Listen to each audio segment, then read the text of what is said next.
the gods created certain kinds of beings to replenish our bodies. There are the trees, the plants, the seeds. Plato. They believed all diseases which men are subject to proceed from the foods they eat. Herodotus. Now, the father of history, when he said they, he was referring to people like Plato, the ancient Greeks, Plato's fellow countrymen. Plato understood the implications of what happens when we don't eat the right food. He knew, and I quote, "And we have made of ourselves living cesspools and driven doctors to invent names for our diseases." Again, he understood what happens when we don't eat the food we're designed to eat. One of my favorite of all quotes by Plato: "Whatever deceives men seems to produce a magical enchantment." This is what happens when we don't eat the right foods. We become under their spell, and now they contribute to most of our illnesses and ill behaviors.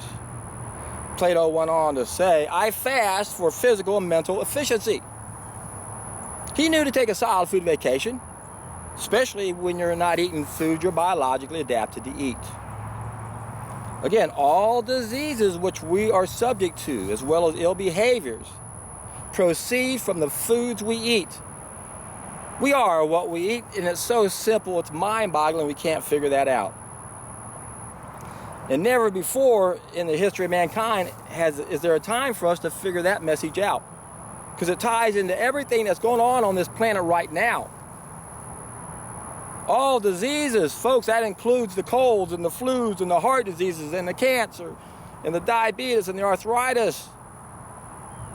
We're digging our own graves with our teeth and our forks and knives and our plates by putting the wrong food on those and in us. We've made ourselves living cesspools, driven doctors to invent names for our diseases. That's all they do. They name what we've got based on where it's at and the stage the body's in, trying to get rid of it or deal with it. I explained that in more detail in Disease Mysteries Revealed. I'll put a link down below.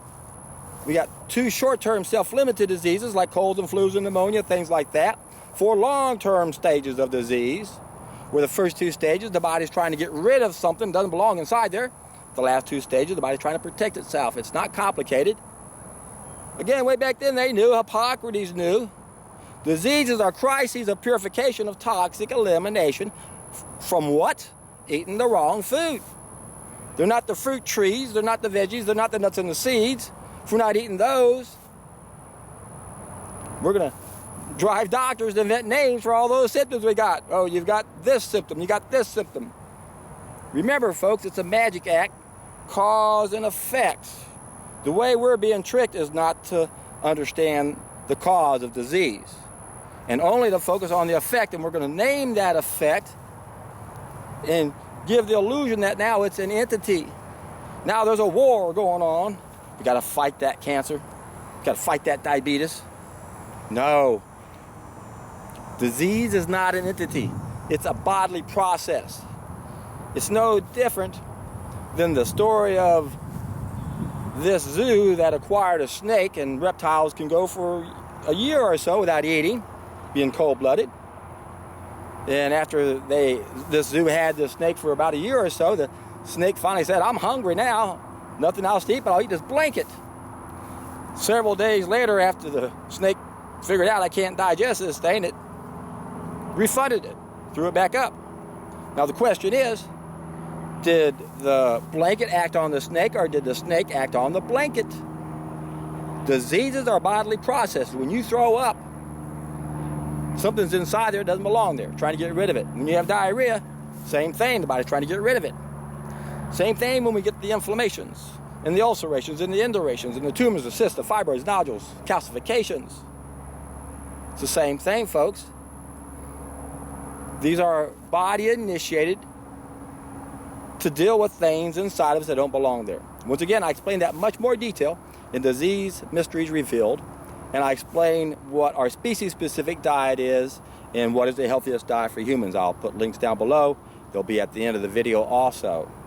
It's important, once again, for us to understand how important this is. We are what we eat.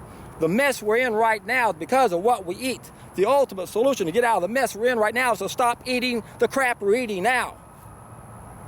The transformation this planet could go through with one simple change is mind-boggling when you think how fast it could happen. Of course, the biggest problem virtually everyone on this planet has, they don't know what they're missing. When they're told what our species-specific diet is, they're not going to think it's a fair trade. Oh, I'm not going to give up all the things I've been eating. I love those things, and I'm convinced they're true.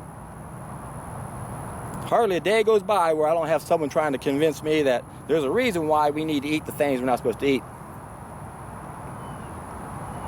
Only one way to win that argument with people. They got to take a solid food vacation.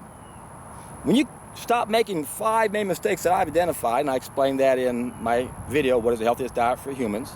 When we stop making those 5 main mistakes just on a temporary basis, then we get a chance to see what we're missing. Then we're going to realize, my God, life's such an illusion.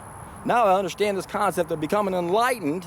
Got to get rid of those illusions, thinking that's what's making me happy, not realizing it's why we're suffering. It's why we're in the mess we're in today. Because we're not eating our species-specific diet, and we're no longer eating those precious biophotons that helps us feel one with everything. Had an interesting conversation just the other day with a guy who wanted to defend his meat eating. And I was telling him about those 5 mistakes and about not cooking the food so that we could eat biophotons. It's faster than the speed of light. And he says, no, nothing's faster than the speed of light. I'm an engineer, and I know nothing's faster than the speed of light. He goes, except quantum entanglement.